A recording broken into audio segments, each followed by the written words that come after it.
Anambra State Command of the Nigeria Police Force has attributed the cause of mass killing or massacre of a particular ethnic group of Ebonyi indigenes at Ogboji community in Orumba South local government area of the state on Monday at the late hour of the every Monday sit-at-home most people in the southeast states used as meeting days to an internal crisis rocking members of the Association of the Ebonyi Development Town Union in Anambra State, with the Commissioner of Police, Ikioye Orutugu, stating in a statement issued after he personally visited the scene of crime on Wednesday that the group attacked were members of the factional union of Ebonyi people living in Ogboji, with the survivors' testimonies suggesting that the massacre was initially an assassination plot targeted at the factional leader of the group, but, after the suspected assassins identified and shot dead the leader of the Ebonyi Union factional group, the gang leader of the suspected assassins ordered his men to shoot at everyone already lying face down, probably because almost all of them refused to point or show the suspected assassins the leader of the factional Ebonyi group, while some of the survivors said they thought the suspected assassins, who came with 2 white Sienna minivans, were security operatives who came only to scatter the meeting. According to the State Police Command spokesperson, SP Tochukwu Akenga, in an interview on Thursday, NDI Anambra did not murder Ebonyi indigenes in the state. The culprits are criminals hiding under the umbrella of the good people of Ebonyi Town Union in Ogboji, Orumba South local government area, that committed the cowardly act. We already have 1 suspect in custody and shall definitely hunt others down. One of the survivors, who spoke in his native language at the hospital bed, narrated how he was shot twice to force him to reveal the identity of the leader of the group, which, according to the survivor, the suspected assassins mentioned the full name of their target and shot him first time and threatened to kill him if he refused to show them the person, and after killing their target, Augustin Odogwu, the suspected assassins shot him again the second time.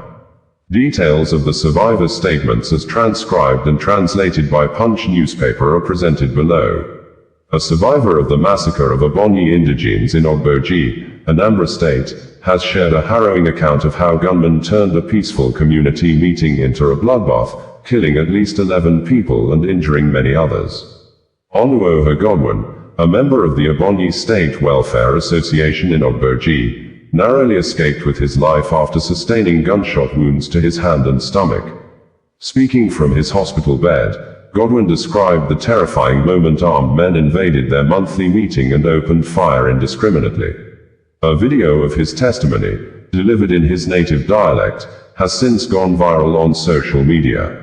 Godwin, who hails from Inimagu, Ikwo local government area of Ebonyi State, recounted that the attackers struck as the group was about to conclude its general meeting. "We used to have our meeting 2 times a month. That day was our general meeting of Ebonyi State Welfare Association in Ogboji," he said, his voice faint but steady. "Towards evening, when we were about closing the meeting, some people carrying guns came in. We thought they were policemen who came for mass arrests. We didn't know they were on a mission to kill." After watching his elder brother, Innocent Idibia aka Two-Face, Two-Barber took to Instagram social media early morning midnight on Wednesday to post a video of him, Two-Face, apologizing to Natasha Asawaru and the general public over the opinion he had expressed in a podcast interview. The African Queen music maestro's younger brother, Charles Idibia aka Charlie Brave, also took to Instagram nearly around noon on Wednesday to narrate how his elder brother, Two-Face, is currently and allegedly living in bondage in the hand of Natasha Asawaru, specifically stating that it was Natasha Asawaru who used Two-Face's social media handle to announce to the public Two-Face's marriage breakup with Annie McCauley, adding, "Natasha Asawaru do go through Two-Face's phone, deleting WhatsApp messages she does not like," narrating also how Natasha Asawaru allegedly impersonated Two-Face by thus writing on Two-Face's social media page, where the allegedly impersonated Two-Face was seen to have asked the general public to help him beg Natasha Asawaru to marry him. This, Charles Idibia said, his elder brother, Two-Barber, has moved from a frying pan that almost killed him to an industrial furnace that will completely destroy him and his career legacy. In the lengthy statement, Charles Idibia said, "To my dear artificial Two-Barber, there are not enough words in English to express how much I love you. so I won't even try. To the gentle, kind, loving, peaceful being, to the guy who would not intentionally hurt a fly, who would take losses in several businesses just to avoid any form of confrontations, who makes sure everyone around is comfortable even though he is not alright, who gets mute, and watches himself being painted as the bad guy just to protect the same person painting him as the bad guy. To the guy who I would dare to describe as the modern-day Jesus Christ from Nigeria, because of how innocent and pure your heart is, but you will also be crucified by religious standards, to the most insanely talented musician that has ever graced my ears. I beg you today, to wake up. It can never be a crime to save yourself, to move on from where you were almost losing your life and soul, but you haven't moved on, you have been captured from inside the frying pan to an industrial furnace, so my heart bleeds. It's one thing for a girlfriend to snoop in your phone and read messages out of curiosity or for other relationship reasons, it can even come off as cute, but a girlfriend who breaks into your phone to announce your divorce, because she had doubts about you going through with it,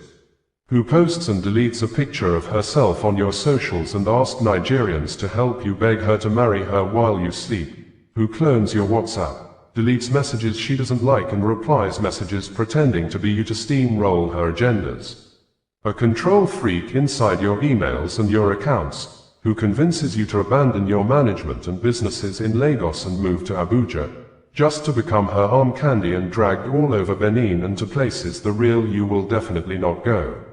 Who would make you defend lies and tolerate chaos, who would sabotage your business trips, who would do a whole lot of rubbish I will not mention here out of shame, and hide under your name, who would adopt your surname, tell strangers, and whoever can. In April 2025, Israel Prime Minister Benjamin Netanyahu traveled to the United States, US and held meetings with President Donald Trump, only returned from the official trip and intensified more aggressive military campaigns in Gaza and staged a military confrontation with Iran, which led to the killing of almost 1,000 Iranians in a 12-day war with the Islamic country. This, on Tuesday, Prime Minister Benjamin Netanyahu told his cabinet members that he will travel to the US next week to hold very important security meetings with President Donald Trump and the US lawmakers amongst others, while specifically telling the cabinet members that the details of the scheduled meetings are things he cannot reveal at the briefing.